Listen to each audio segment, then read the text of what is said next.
A moment of silence is going to mark the time exactly 1 week ago when the first marathon bomb went off. Then church bells will ring in Boston and across the country for those who died. Meanwhile, investigators may be getting valuable new information from the bombing suspect now in the hospital.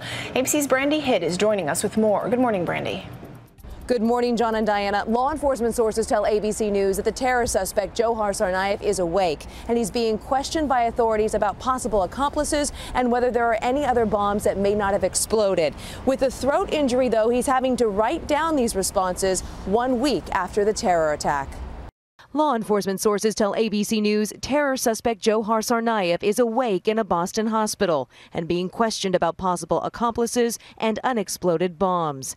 The 19-year-old is responding in writing due to a serious throat injury authorities say may have been self-inflicted. They had other bombs, they had other explosives, and they were probably planning to do something else. This is the first moment an elite federal interrogation team has spoken to Tsarnaev since Friday's dramatic end to the manhunt.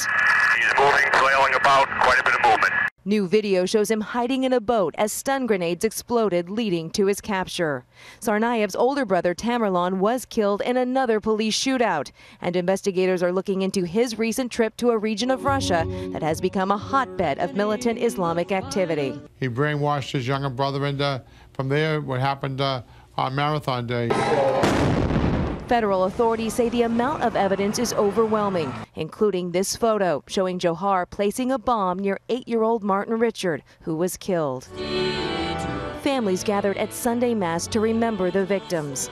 A wake was also held for 29-year-old Crystal Campbell, who will be laid to rest on Monday.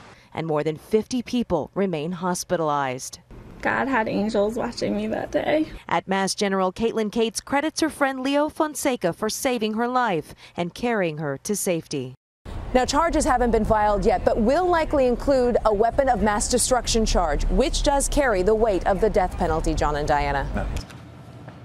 All right, Brandy Hitt in Boston, thank you. And as the investigation moves forward, there are some serious questions coming from Capitol Hill.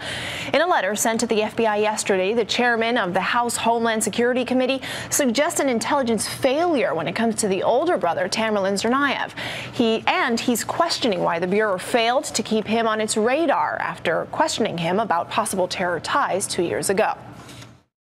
I give them the benefit of the doubt, but he was on the radar screen. And somehow he got off the radar screen and traveled overseas to one of the most dangerous parts of the world.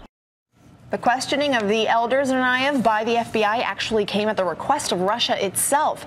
A family member tells us he was very religious and that he became that way while here in the United States. And we can't forget the survivors of last Monday's attacks. More than 180 people wounded in the attack. As of this morning, 3 of the 52 still hospitalized are in critical condition. One of them is Boston Transit police officer Richard Donahue. The 33-year-old was severely wounded in the early Friday shootout with the bombing suspects.